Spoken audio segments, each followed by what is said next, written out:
आप सभी साथियों को मेरा प्यार भरा नमस्कार। दोस्तों, कैसे हैं आप सभी लोग? मैं उम्मीद करता हूं आप बहुत बेहतर होंगे और बड़े बेहतर तरीके से आप अपनी पढ़ाई को कर रहे होंगे, चीज़ों को समझ रहे होंगे। और आप लोगों ने, मैं पूरी उम्मीद ये भी करता हूं आप लोगों से कि आपने गंगा रिवर है, यमुना रिवर है या फिर प्लेनेट परेड वाले जैसे हमारी वीडियो हैं वो आप लोगों ने जरूर देखे होंगे। और हम बहुत जल्दी ही प्रीवियस ईयर क्वेश्चंस की सीरीज लेकर आने वाले हैं, जिसमें हम लोग कोशिश करेंगे कि जीएस के ऑलमोस्ट हर एक सब्जेक्ट को हम लोग टारगेट करके और अपनी एक बेटर प्लानिंग के साथ, पूरी एक कंप्लीट स्ट्रेटेजी के साथ आप लोगों को वो चीज़ प्रोवाइड करा पाएं जो आपके सिलेक्शन में एक बड़ा योगदान साबित करेंगे। आज का जो हमारा सेशन है वो डेडिकेटेड है दामोदर रिवर को, यानी आज की क्लास में हम लोग दामोदर रिवर के बारे में जानेंगे। और मैं पहले ही आपको बता देता हूं कि क्या क्या चीज़ सीखेंगे हम दामोदर के बारे में। सबसे पहली बात, दामोदर रिवर का ओरिजिन कहाँ से होता है, इसे रूर स्टेट ऑफ इंडिया के नाम से इस वाले क्षेत्र को क्यों जाना जाता है, यहां पर माइनिंग क्यों होती है और उस माइनिंग के कारण क्या क्या चैलेंजेस यहां के लोगों को देखने को मिल रहे हैं। और जब दामोदर नदी जाकर हुगली नदी में मिलती है तो हुगली नदी का जब एंड होता है तो वहां पर कुछ आइलैंड्स का फॉर्मेशन हुआ है और उन आइलैंड्स के साथ कॉन्टेम्प्रेरी इशू क्या क्या चल रहे हैं, हम सब कुछ आज की क्लास में जानेंगे। तो बिना किसी देरी के हम सीधा मुद्दे की बात करते हैं। आप लोग हेडिंग डालोगे जल्दी से, दामोदर रिवर।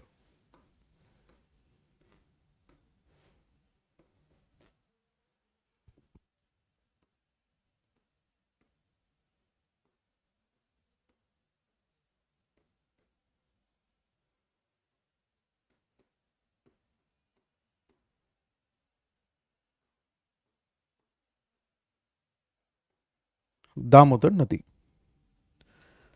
अगर आपसे यह पूछा जाता है सबसे पहले कि इस रिवर का ओरिजिन कहां से होता है, यानी कि नदी का उद्गम कहां से होता है, तो देखेंगे ध्यान से।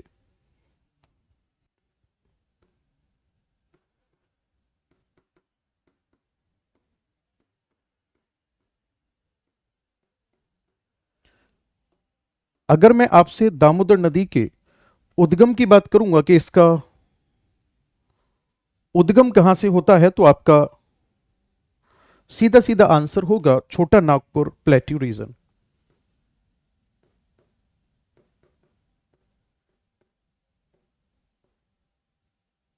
Originate from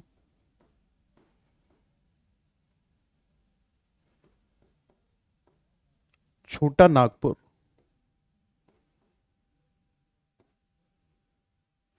plateau region. नदी कहां से निकलती है, तो आपका आंसर क्या होगा?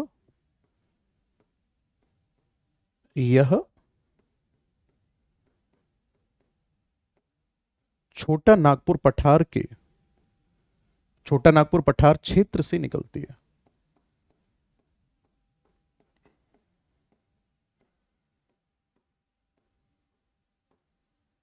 ठीक है जी, गौर से सुनना मेरी बात को। छोटा नागपुर पठार क्षेत्र, हम कौन से रीजन की बात कर रहे हैं अगर आपसे पूछा जाता है तो सर हम बात कर रहे हैं झारखंड।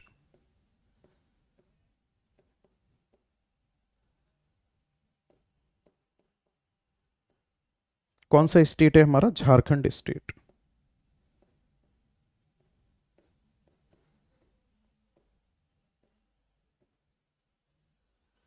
और झारखंड में छोटा नागपुर पठार के क्षेत्र में कौन सी पहाड़ी है?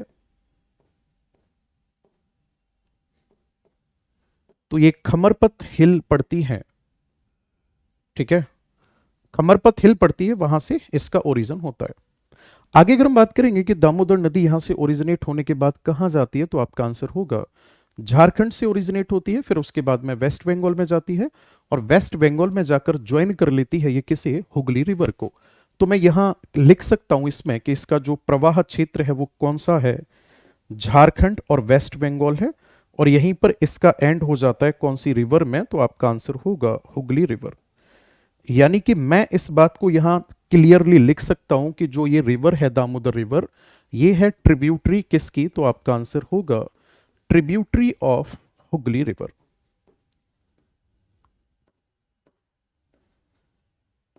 ये हुगली की सहायक नदी है।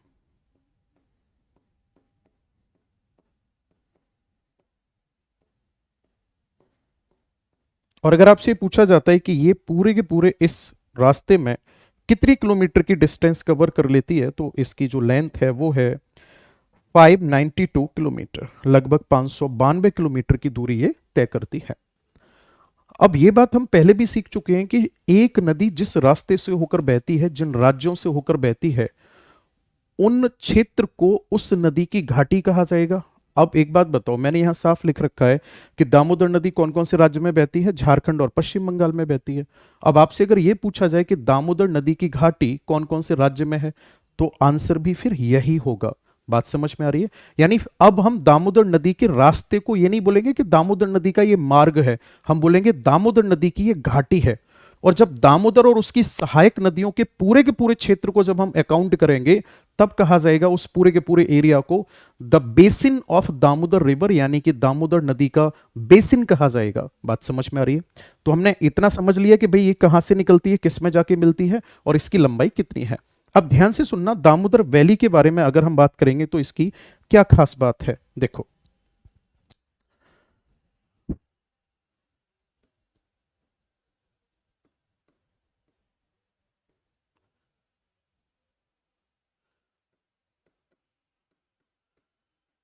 दामोदर घाटी, अभी मैंने आपको बताया कि जो ये दामोदर घाटी है ये कहां कहां फैली हुई है, तो आपका आंसर होगा झारखंड और वेस्ट बंगाल में। और ये रीजन कौन सा है? तो आपका आंसर होगा छोटा नागपुर प्लेट्यू रीजन है।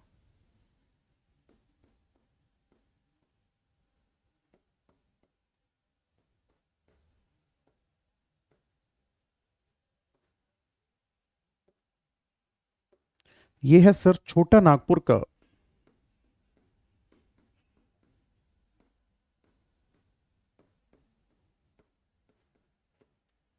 पठारी क्षेत्र है। एक्चुअल में है क्या, जैसे मान लो कि हमें ये ऐसे मान लेते हैं कि ये छोटा नागपुर का पठार है, तो इसमें लगभग इस तरीके से रिवर ओरिजिनेट होती है, इसी को कहा जाता है दामोदर। यानी कि ये एक ऐसी रिवर है जो दामोदर नदी जो है ये छोटा नागपुर के पठार को दो हिस्सों में डिवाइड करती है। इसके ऊपर वाला जो पार्ट है इसे कहा जाता है हजारीबाग प्लेट्यू,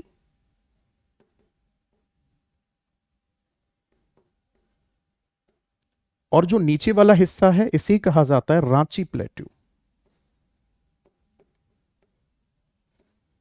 तो मैं सीधा सीधा इस बात को कह सकता हूं कि जो दामोदर नदी की घाटी है वो कहां पर लोकेटेड है? छोटा नागपुर का जो पठार है वहां पर लोकेटेड है। इसको छोटा नागपुर का पठार क्यों कहा जाता है? क्योंकि ये नाग डायनेस्टी जो हुआ करती थी हिस्ट्री में, उसका यहां पे एम्पायर हुआ करता था। छोटा सा क्षेत्र होता तो इसलिए इसको छोटा नागपुर के नाम से जाना गया फिर। ठीक है, अब ध्यान से सुनना, यहां पे इस क्षेत्र में जो दामोदर रिवर की वैली है यहां पे, यानी कि आप इस बात को ऐसे भी कह सकते हो कि छोटा नागपुर के पठार पे है क्या, यहां पे हम इस बात को ऐसे कह सकते हैं कि यहां एक तो क्रिस्टलाइन रॉक पाई जाती है ना, क्रिस्टलाइन रॉक पाई जाती है। यहां पे मैं लिख देता हूं, यहां पे क्रिस्टल युक्त चट्टानें हैं, प्लस यहां पे गोंडवाना रॉक पाई जाती है। यहां पर क्या पाई जाती है? गोंडवाना चट्टान। साथ ही साथ इस क्षेत्र में एक फॉल्ट लाइन लोकेटेड है, यानी कि यहां पर एक भ्रंश रेखा स्थित है।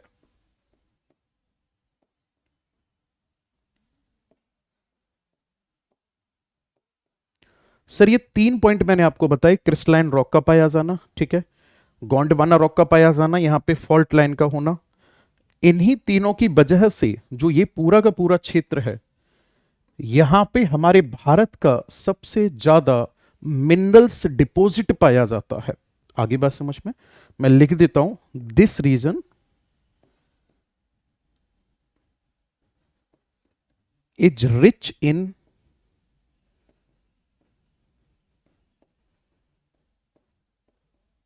Minerals deposit. ठीक है ना, इसकी अगर हम बात करेंगे तो यह क्षेत्र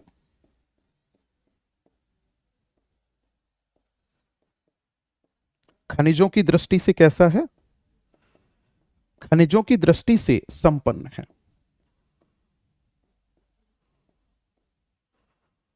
और यहां की अगर हम क्वालिटीज की बात करेंगे, एडवांटेज की बात करेंगे, तो वो कहीं ना कहीं सिमिलरिटी रखते हैं किसके साथ? तो आपका आंसर होगा, वे सभी के सभी एडवांटेज सिमिलरिटी रखते हैं जर्मनी की रूर वैली के साथ। बिल्कुल वैसे मान लो जैसे जर्मनी में एक रूर रिवर फ्लो करती है, उसके रीजन में, उसके बेसिन में मिनरल्स का डिपोजिशन पाया जाता है और उसके किनारे पर इंडस्ट्रियल प्लांट भी लोकेटेड हैं। इसीलिए जो दामोदर वैली का क्षेत्र है, इसे क्या कहा जाता है? तो आपने खूब अच्छे से सुना होगा, इसे कहा जाता है रूर स्टेट ऑफ इंडिया।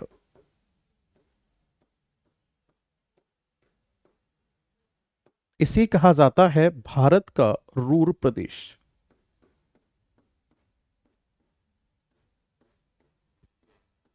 और अगर हकीकत में देखा जाए तो रूर कहां पर है? तो आपका आंसर होगा, रूर का रिलेशन किससे है? तो आपका आंसर होगा, रूर का जो रिलेशन है वो है जर्मनी से।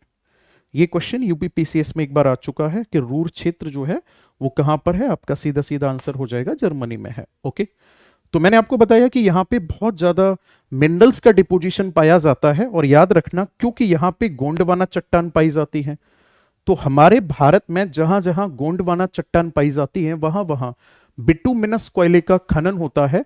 तो इस क्षेत्र में याद रखना, इंडियाज लार्जेस्ट कोल माइन है। यहां पर भारत की सबसे बड़ी कोयले की खान है, इसी नदी के क्षेत्र में आती है, जिसका नाम है झरिया माइन। और ये झारखंड के धनबाद में लोकेटेड है।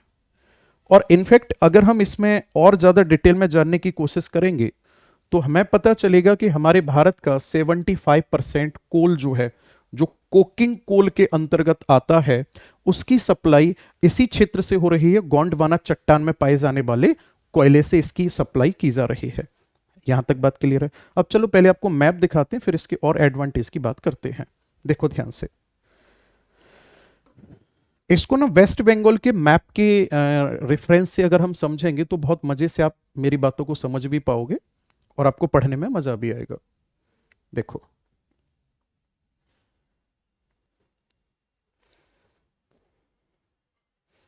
ऐसे कुछ यूं बना लेते हैं इसको।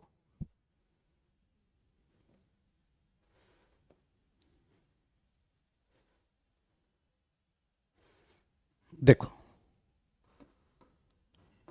सर, आपने खूब अच्छे से पढ़ा हुआ है कि यहां से यूं ये रिवर आएगी। इस रिवर का नाम क्या है? तो आपका आंसर होगा ब्रह्मपुत्र है।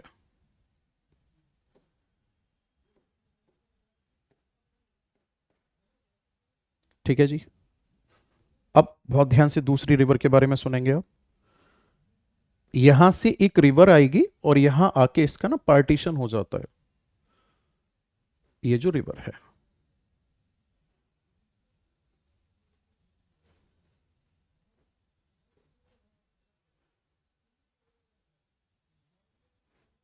अब आप सभी को अच्छे से बताएं कि इस रिवर को हम क्या नाम देंगे। अभी यहां पे ये गंगा है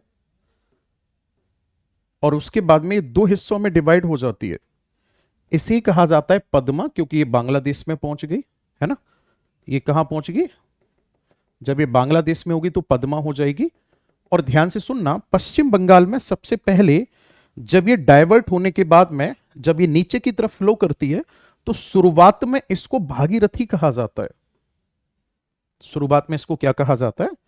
भागीरथी कहा जाता है। लेकिन इसमें एक और नदी आके मिलती है यहां से ऐसे यूं, और जब ये नदी आके मिलती है, इस नदी का नाम है जलांगी। जैसे ही इसमें जलांगी रिवर आके मिलती है, तुरंत यहां से नीचे फिर इसको नाम दिया जाता है हुगली। आगे बात समझ में, क्या कहा जाता है इसको? हुगली कहा जाता है। बात क्लियर है यहां तक? इधर छोटा नागपुर का पठार लोकेटेड है ही है। एक और नदी बना देते हैं लगे हाथ।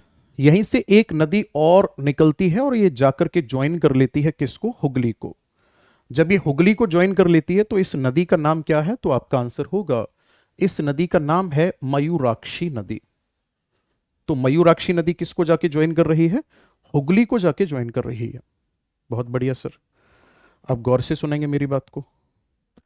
यहां से एक रिवर ओरिजिनेट होगा ऐसे यूं, और यहां से जाने के बाद ये ज्वाइन कर लेगा किसको? तो आपका आंसर होगा, जाके ज्वाइन कर लेगा सर ये किसको? हुगली रिवर को। ठीक, इसी रिवर का नाम क्या है? मैं थोड़ा सा इसको और सही से बनाने की कोशिश करता हूं। यहां से ओरिजिनेट होगी, इसी रिवर का नाम है सर क्या? दामोदर। लिख देते हैं जी, क्या नाम है इसका? दामोदर। तो दामोदर नदी का ओरिजिन हो गया छोटा नागपुर के पठार से। ठीक है जी। जब ये और आगे बढ़ती है, दामोदर नदी की सहायक नदियों की अगर हम बात करेंगे तो इसमें एक नदी आके मिलती है जिसका नाम है कोनार। ठीक है ना? इसमें कौन सी नदी आके मिलेगी? एक कोनार। यहां से इसमें एक कोनार नदी आके मिलती है। बात क्लियर है? कोनार के बाद में फिर नेक्स्ट अगर मैं बात करूंगा तो एक नदी आके मिलेगी इसमें बोकारो। बोकारो के बाद में फिर एक मिलती है जमुनिया। ठीक है? जमुनिया के बाद में फिर नेक्स्ट अगर मैं बात करूंगा तो एक नदी इसमें और आके मिलेगी जो बिल्कुल एकदम हम यूं कह सकते हैं बॉर्डर से थोड़ा सा आगे जाके मिलती है इसमें, और इस नदी का नाम क्या है? तो आपका आंसर होगा बाराकर। मैं नदियों के नाम लिखता हूं। पहली वाली जो नदी है उसका नाम है कोनार, दूसरी का नाम है बोकारो, इसका नाम है बाराकर। ठीक है? बाराकर रिवर हो गई। चलिए जी, नेक्स्ट अगर मैं बात करूंगा तो आपको यहां पे पता होना चाहिए कि जो ये दामोदर है इसका एक हिस्सा यहां नीचे की तरफ आ जाता है और ये हिस्सा यहां बहने वाली एक दूसरी नदी में जाके मिल जाता है जिसका नाम है रूपनारायण।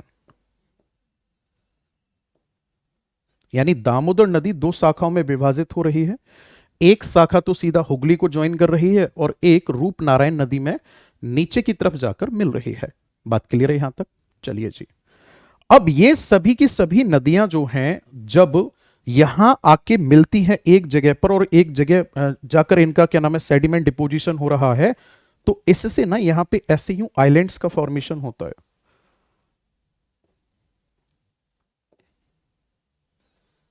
ये यहां पे अगर मुख्य रूप से देखा जाए तो तीन आइलैंड्स बनते हैं और इन आइलैंड्स का नाम क्या क्या है? तो मैं यहां लिखता हूं। सबसे नीचे वाला जो है इसका नाम है गंगा सागर, बीच में जो है इसका नाम क्या है? घोरा मारा। ठीक है? और ये वाला जो है इसका नाम क्या है? तो इसका नाम है नयाचर आइलैंड। ये तीन के तीन आइलैंड बनते हैं।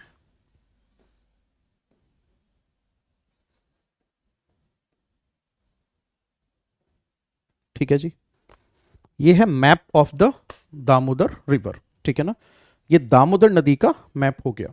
अब ध्यान से सुनना मेरी बात को, इसके फैक्ट को पढ़ते हैं एक एक करके। सबसे पहला फैक्ट यहां पे पढ़ते हैं, इसे क्या कहा जाता है? इसे कहा जाता है सौरो ऑफ बंगाल।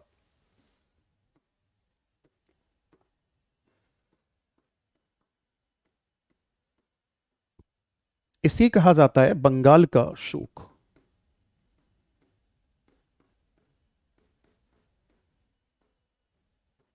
क्यों कहा जाता है सर? बिल्कुल एकदम रिलेट करके पढ़ना, ऐसा नहीं हवा में जाना है। मैंने आपसे कहा कि ये किससे फ्लो करती है?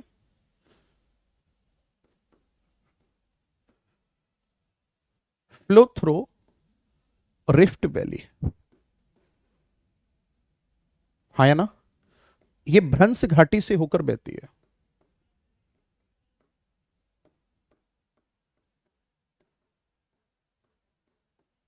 पहली बात। दूसरी बात, रेनफॉल सीजन में क्या करती है ये? जब रेन सीजन आता है तब सॉइल इरोजन भी करती है। ठीक है ना? मैं लिख देता हूं, वर्षा के समय क्या करती है ये? तो आपका आंसर होगा वर्षा के समय मिट्टी का कटाव करती है। सर इन दोनों कारण की वजह से नदी में सिल्ट यानी कि अवसाद यानी कि मलबा, रिवर के अंदर जो सिल्ट होगा मैं लिख देता हूं यहां पे, गाद जो होगा ये गाद बढ़ता है, और जैसे ही गाद बढ़ेगा तो फिर क्या होगा, गाद बढ़ने पर, गाद जब बढ़ेगा तो इसकी जो डेप्थ होगी, डेप्थ कम हो जाएगी, और डेप्थ कम हो जाएगी तो क्या आएगी, फ्लड आएगी। बताओ आएगी या नहीं आएगी? सर बिल्कुल आएगी। तो क्योंकि इसमें बाढ़ आती है इसलिए इसे बंगाल का शोक कहा जाता है। बाढ़ आने के पीछे कारण क्या है, दोनों पॉइंट को मैंने रिलेट करके यहां पे लिखा हुआ है। आप ऐसे सोचो, नॉर्मली एक नाला है, उसकी लंबे समय से सफाई नहीं हुई तो उसमें क्या होगा, बहुत सारा मलबा भरा हुआ है, जैसे ही बारिश का मौसम आएगा पानी ओवरफ्लो करेगा, दैट इज कॉल्ड फ्लड। तो पश्चिम बंगाल का जो निचला क्षेत्र है ना, उस निचले क्षेत्र में ये बाढ़ लेकर आती है, इसलिए इसको क्या कहा जाता है, तो आपका आंसर होगा, इसलिए इसको कहा जाता है बंगाल का शोक कहा जाता है। अब ध्यान से सुनना, पहले कहा जाता था इस बात को, ना कि प्रेजेंट में कहा जाता है। इसके पीछे कारण है, क्योंकि जब इस पर लगातार फ्लड की कंडीशन बनी तो 7 जुलाई 1948 को क्या किया गया, ध्यान से सुनना, हमारे भारत में बनाई गई क्या, दामोदर वैली कॉरपोरेशन।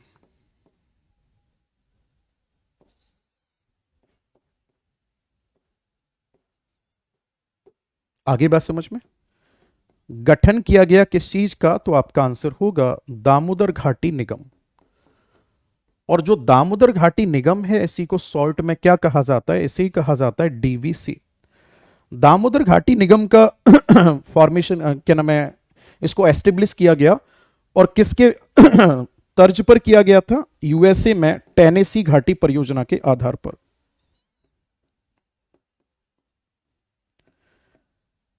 यूएसए की टेनेसी घाटी परियोजना के आधार पर।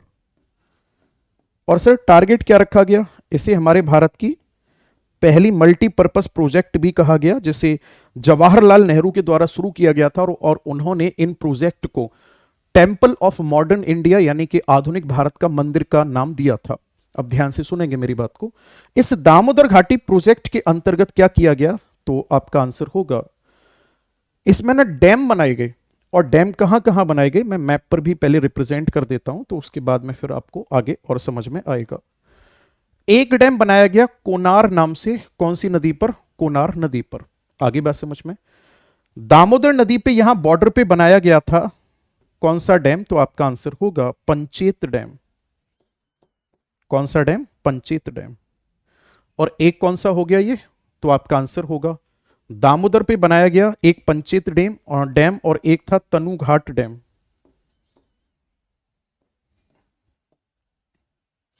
एक हो गया आपका कोनार डैम, ठीक है जी।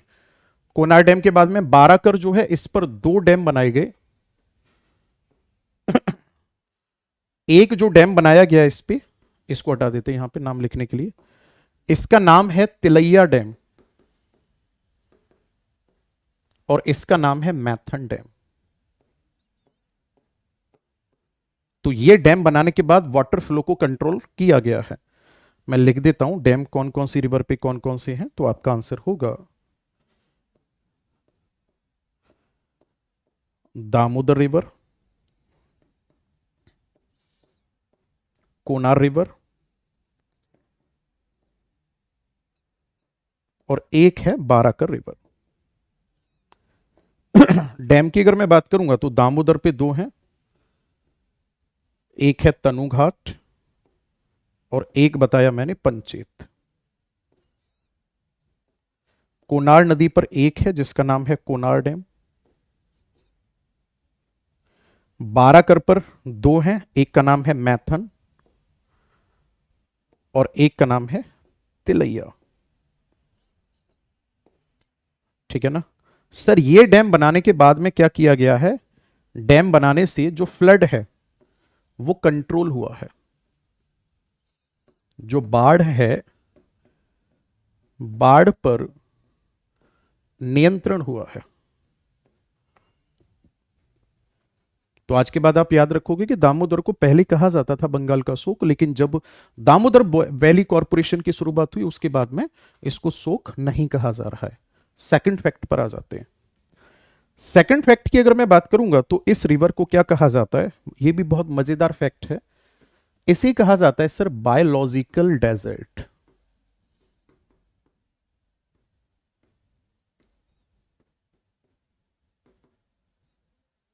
इसको कहा जाता है जैविक मरुस्थल नदी।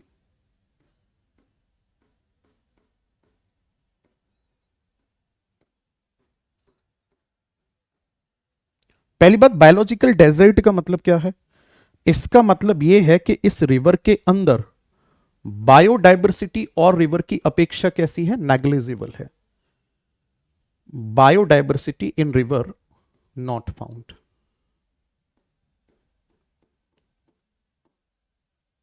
है ना? नदी में क्या नहीं होता? तो आपका आंसर होगा नदी में जैव विविधता नहीं है।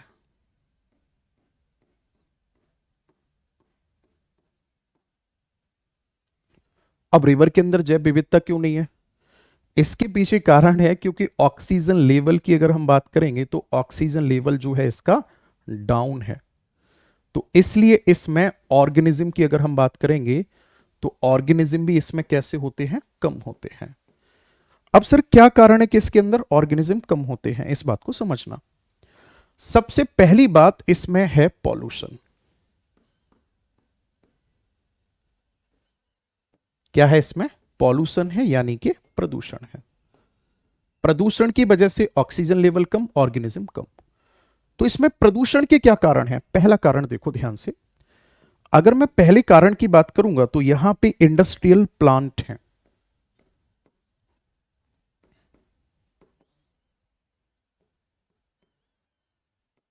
जैसे आप लोगों ने सुना होगा बोकारो। बोकारो प्लांट है। आप लोगों ने एक और प्लांट का नाम सुना होगा दुर्गापुर, है या नहीं? दुर्गापुर प्लांट है यहां पे, और एक बोकारो प्लांट है। नेक्स्ट अगर मैं बात करूंगा तो यहां पे और क्या है सर? यहां पर ओपन माइनिंग की जाती है, खुला खनन किया जाता है।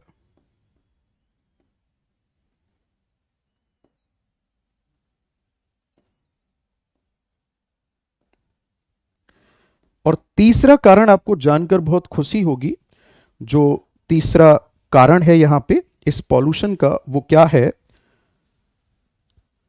Water hyacinth.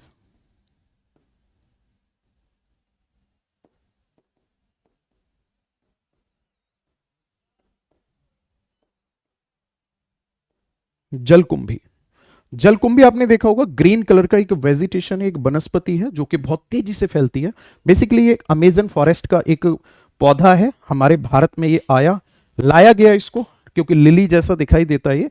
लेकिन याद रखना, एक बड़े लेवल पर ये खरपतवार का काम करता है। बात समझ में आ रही है? अब एक एक करके इनको ध्यान से समझना। एक तो है क्या, इनमें इंडस्ट्रियल पॉल्यूटेंट को इसमें ऐड कर दिया जाता है, रिवर में आके कहीं ना कहीं वो मिल जाते हैं। और वाटर हाइसिंथ की अगर हम बात करेंगे, इसमें ए और आएगा। वाटर हाइसिंथ की अगर हम बात करेंगे, जलकुंभी की अगर हम बात करेंगे, तो जलकुंभी क्या करती है? ये रैपिड ग्रो करती है। और जब ये रैपिड ग्रो करती है, बहुत तेजी से वृद्धि करती है। मैं लिख देता हूं यहां पे, इसमें क्या होता है? तेजी से वृद्धि होती है सर। और जब इसमें तेजी से वृद्धि होती है तो ये तो खुद अपने आप को ग्रो कर लेती है, लेकिन ये ऑक्सीजन को खत्म कर देती है। और जब ये ऑक्सीजन को खत्म कर देती है तो फिर छोटे छोटे जो जीव हैं उनकी संख्या कम हो जाती है। इसीलिए जलकुंभी को क्या कहा जाता है? तो आपने काफी पढ़ा होगा, सुना होगा, जो ये जलकुंभी है इसे क्या कहा जाता है? इसे कहा जाता है टेरर ऑफ बंगाल। क्या कहा जाता है इसको? टेरर ऑफ बंगाल कहा जाता है इसको। बंगाल का आतंक कहा जाता है। क्या कहा जाता है इसको? बंगाल का आतंक कहा जाता है। सर इन दोनों की वजह से भी ऑर्गेनिज्म कम हो रहे हैं। जलकुंभी भी कहीं ना कहीं ऑर्गेनिज्म को कम कर रही है। और जब ऑर्गेनिज्म कम होंगे, क्योंकि ऑक्सीजन कम है, तो अदर ऑर्गेनिज्म के साथ साथ अगर हम बात करेंगे तो इसमें वेजिटेशन भी कम हो जाएगा। इसीलिए फिर रिवर को क्या कहा जाएगा? बायोलॉजिकल डेजर्ट का नाम दिया जाएगा। तो ये इसके साथ दूसरा फैक्ट जुड़ा हुआ है। अब आ जाते हैं लास्ट फैक्ट, तीसरा, जो मैंने बताया था। देखो, मैंने अभी आपको बताया कि जो दामोदर है ये किस में जाकर मिल जाती है? आपका आंसर होगा हुगली में। ठीक जी।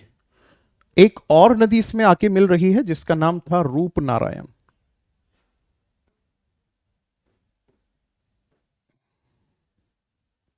हुगली रिवर क्या करती है, ध्यान से सुनना, अपने माउथ पर सेडिमेंट डिपॉजिट करती है ना।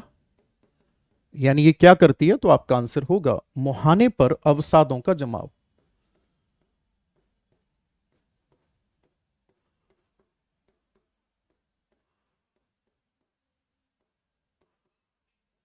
और इसी अवसादों के जमाव से आइलैंड्स का फॉर्मेशन होता है।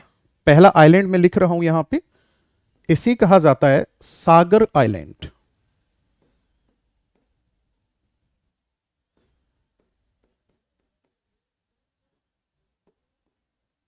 सागर द्वीप। सागर आइलैंड की अगर मैं बात करूंगा तो इसका एक और नाम है, और वो नाम है क्या, तो आपका आंसर होगा गंगा सागर आइलैंड। और ये किस लिए जाना जाता है, तो आपका आंसर होगा होली बाथ इन गंगा।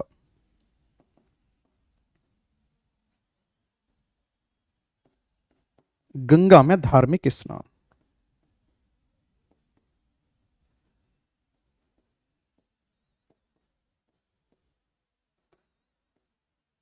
ऐसा कहा जाता है सभी स्नान बार बार और गंगा सागर एक बार।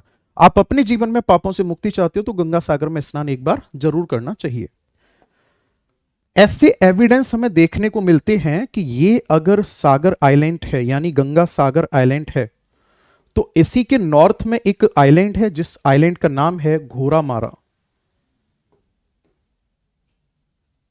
और हमें एविडेंस इस बात को बताते हैं कि ये वाला जो आइलैंड है इसी का पार्ट हुआ करता था, सागर आइलैंड का।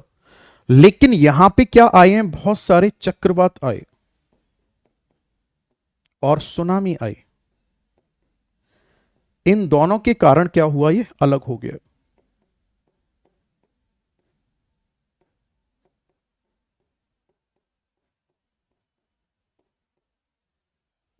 ठीक है। इसके बाद फिर इधर यहां पे एक आइलैंड देखने को मिलता है यहां, और उस आइलैंड का नाम क्या है, तो इस आइलैंड का नाम है नयाचर आइलैंड। ये तीनों हुगली नदी के द्वारा बनाए गए आइलैंड हैं। और इसको यहां की गवर्नमेंट जो है वेस्ट बंगाल की, ये डेवलप कर रही है किसके रूप में, तो आपका आंसर होगा केमिकल हब के रूप में यहां पे डेवलपमेंट कर रही है। केमिकल हब का मतलब क्या होता है, इसका मतलब है यहां पर केमिकल्स जो हमारी डेली लाइफ में यूज किए जाते हैं या फिर इंडस्ट्री में जो यूज किए जाते हैं उनका प्रोडक्शन करना।